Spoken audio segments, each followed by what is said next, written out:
Phimosis అంటే ఏంది అంటే మగవారిలో అంగం యొక్క ముందరున్న చర్మం ఏదైతే ఉందో అది టైట్ అయిపోవడాన్ని మనం ఫైమోసిస్ అంటాం. యూజువల్‌గా చర్మం ఏంటి అంటే ఎలాస్టిక్‌గా ఉంటుంది.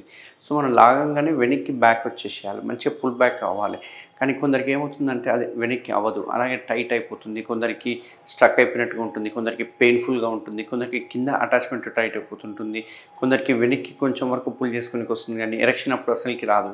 రెస్ట్‌లో ఉన్నప్పుడు అందరికీ ఈజీగా వస్తుంటుంది. కానీ ఎరెక్షన్ అప్పుడు రాదు. సో, ఎరెక్షన్ అప్పుడు రాకపోతే మనం దాన్ని ఫైమోసిస్ అంటూ ఉంటాం అన్నట్టు. సో, ఎరెక్షన్ అప్పుడు స్కిన్ అనేది వెనక్కి పుల్ కాకపోతే ఇంటర్‌కోర్స్ అప్పుడు కలిసినప్పుడు చాలా ఇబ్బంది అవుతుంది. ఓసారి బ్లీడ్ అయ్యే అవకాశాలు ఉంటాయి. దీంతో ఎరెక్టైల్ డిస్‌ఫంక్షన్స్ ప్రాబ్లమ్స్ కూడా వచ్చే అవకాశాలు ఉంటాయి.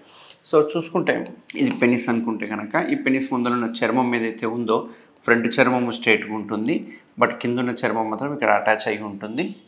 సో, ఈ అటాచ్‌మెంట్ ఏదైతే ఉందో దీన్నే మనము ఫ్రెన్యులమ్ అంటుంటాం అన్నట్టు. ఇది ఒక స్కిన్నే బట్ ఇట్లా అటాచ్ అయ్యి ఉంటుంది. ఒక రబ్బర్ బ్యాండ్ లాగా అటాచ్ అయ్యి ఉంటుంది. సో, ఈ చర్మం ఏదైతే ఉందో మంచిగా వెనక్కి పుల్ చేయాలి. వెనక్కి పుల్ చేసినప్పుడు రావాలి. అప్ టు ఈడ వరకు రావాలి ఈజీగా. బట్ చాలామందికి ఏమవుతుందంటే ఈడ వరకే పుల్ చేస్తే వస్తుంది. కొందరికి ఈడ వరకే వస్తుంది. కొందరికి ఇక్కడ స్ట్రక్ అయిపోతుంటుంది. ఎందుకంటే అక్కడ కొంచెం వెడల్పు ఉంటుంది కదా!